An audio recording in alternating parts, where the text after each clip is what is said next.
Salam kasih dalam Kristus, saudara-saudari seiman yang dikasihi Tuhan. Puji syukur kita panjatkan karena kasih karunia Allah terus menyertai kita hingga hari ini. Semoga damai sejahtera dan sukacita dari surga memenuhi hati kita, walaupun banyak hal dalam hidup mungkin tidak selalu berjalan seperti yang kita harapkan. Sebelum kita merenungkan firman Tuhan hari ini, mari kita tenangkan hati dan mempersiapkan diri dalam doa. Bapa di surga, terima kasih karena hari ini kami masih dapat bernafas dan menikmati penyertaan-Mu. Kami bersyukur atas setiap berkat, bahkan dalam bentuk hal-hal kecil yang kadang kami anggap sepele. Kami percaya bahwa hari ini Engkau akan menuntun kami melalui firman-Mu. Bukalah hati dan pikiran kami agar dapat menangkap pesan yang Engkau ingin sampaikan. Dan urapilah kami dengan Roh Kudus agar setiap kata yang kami renungkan menjadi kekuatan, penghiburan, dan mengarahkan hidup kami. Dalam nama Tuhan Yesus Kristus kami berdoa. Amin. Sahabatku yang terkasih, setiap orang tentu ingin merasa bahagia, tapi faktanya hidup tidak selalu ramah. Kita menghadapi tantangan, tekanan dari pekerjaan, konflik dengan orang lain, bahkan pergumulan batin yang tidak terlihat. Namun dalam semua itu, kebahagiaan sejati bukan ditentukan oleh keadaan, melainkan dari bagaimana kita memilih merespons keadaan itu. Bahagia adalah sikap hati, bukan hasil dari situasi. Dan itu adalah hal yang sangat ditekankan oleh Rasul Paulus dalam suratnya kepada jemaat di Filipi. Yang menarik, Paulus menulis surat ini saat berada dalam penjara, bukan dari tempat yang nyaman. Paulus menggambarkan bahwa di dunia ini kita akan bertemu berbagai jenis orang. Mari kita baca Filipi 1 ayat 15-17. Ada orang yang memberitakan Kristus karena dengki dan perselisihan, tetapi ada pula yang memberitakannya dengan maksud baik. Mereka ini memberitakan Kristus karena kasih, sebab mereka tahu bahwa aku ada di sini untuk membela Injil, tetapi yang lain karena kepentingan sendiri dan dengan maksud yang tidak ikhlas. Sangkanya dengan demikian mereka memperberat bebanku dalam penjara. Yang pertama, mereka yang iri dan dengki. Orang-orang ini merasa tidak senang melihat keberhasilan orang lain. Mereka tidak hanya iri, tetapi juga bisa menjadi penyebar konflik, fitnah, bahkan menjatuhkan orang lain untuk kepuasan pribadi. Mereka tidak senang ketika kita bertumbuh dan seringkali menjadi penghalang dalam perjalanan hidup rohani kita. Yang kedua, mereka yang mengasihi dengan tulus. Ini adalah orang-orang yang sungguh mengasihi kita tanpa pamrih. Mereka mendukung, mendoakan, dan hadir saat kita lemah. Kita sangat diberkati jika dikelilingi oleh orang seperti ini, sahabat sejati, saudara seiman, atau anggota keluarga yang menjadi pelindung emosional kita. Yang ketiga, mereka yang bermotif kepentingan pribadi. Ada juga orang-orang yang mendekati kita bukan karena mereka peduli, tapi karena mereka melihat kita sebagai alat untuk mencapai tujuan mereka. Mereka bisa tampak bersahabat, tapi sesungguhnya hanya menginginkan manfaat dari hubungan itu. Yang keempat, mereka yang tidak tulus. Orang seperti ini mungkin melakukan hal yang baik, tapi hatinya tidak sepenuhnya benar di hadapan Tuhan.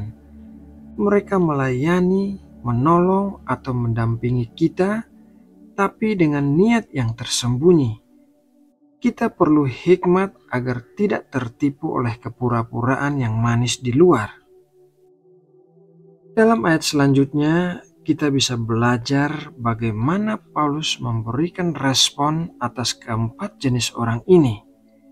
Mari kita baca Filipi 1 ayat 18-19. Tetapi tidak mengapa, sebab bagaimanapun juga Kristus diberitakan baik dengan maksud palsu maupun dengan jujur. Tentang hal itu aku bersuka cita, dan aku akan tetap bersuka cita karena aku tahu bahwa kesudahan semuanya ini ialah keselamatanku oleh doamu dan pertolongan Roh Yesus Kristus. Respon Rasul Paulus sangat luar biasa. Ia tidak membiarkan orang lain mencuri sukacitanya. Dia memilih untuk tetap bersukacita walaupun diperlakukan tidak adil. Bahkan dari balik penjara, ia berkata, "Aku akan tetap bersukacita." Sahabatku yang terkasih, 3 hal yang membuat Paulus tetap bersukacita adalah: yang pertama, imannya kepada Tuhan. Paulus tahu bahwa segala penderitaannya bersifat sementara. Ia menaruh harapannya pada keselamatan kekal di dalam Kristus. Hal ini membantunya melihat penderitaan sebagai bagian dari rencana besar Allah. Yang kedua, dukungan doa dari sesama. Doa jemaat Filipi menguatkan Paulus. Ini adalah bukti bahwa komunitas rohani sangatlah penting. Kita perlu saling mendukung dalam doa karena kadang yang dibutuhkan bukan jawaban langsung, tetapi kekuatan untuk bertahan. Yang ketiga, pertolongan dari Roh Kudus. Paulus menyadari bahwa dirinya tidak sendirian. Roh Kudus adalah penolong yang tinggal di dalam dirinya yang menguatkan, menghibur, dan memberi damai dalam segala situasi. Inilah sumber sukacita sejati yang tidak bisa diberikan oleh dunia. Sahabat firman kehidupan yang terkasih, melalui renungan firman Tuhan hari ini, marilah kita merenungkan apakah kita sedang dikelilingi oleh orang-orang yang membuat hidup kita terasa berat? Apakah kita sedang berada dalam tekanan dan merasa sulit untuk tetap bersukacita? Ingatlah bahwa kita bisa memilih untuk bersukacita bukan karena hidup ini mudah, tapi karena kita tahu siapa yang memegang kendali atas hidup kita. Jangan biarkan kata-kata menyakitkan atau perlakuan tidak adil menguasai hati kita. Tuhan lebih tahu siapa kita dan apa yang kita alami. Bila kita tetap hidup dalam kebenaran, Tuhan akan membela kita. Hidup bukanlah tentang siapa yang paling kuat, tapi siapa yang tetap percaya dan bersyukur meski dalam badai. Mari terus melangkah dengan sukacita karena ada Roh Kudus yang menyertai, saudara seiman yang mendoakan, dan janji keselamatan yang pasti di dalam Kristus. Nah, sahabat firman kehidupan yang terkasih, demikianlah renungan firman Tuhan hari ini. Mari kita menutup saat teduh kita dengan berdoa. Tuhan yang penuh kasih, terima kasih atas firman-Mu hari ini. Ajarilah kami untuk tetap bersukacita di tengah segala keadaan, seperti Paulus yang tetap memuji-Mu dari balik penjara.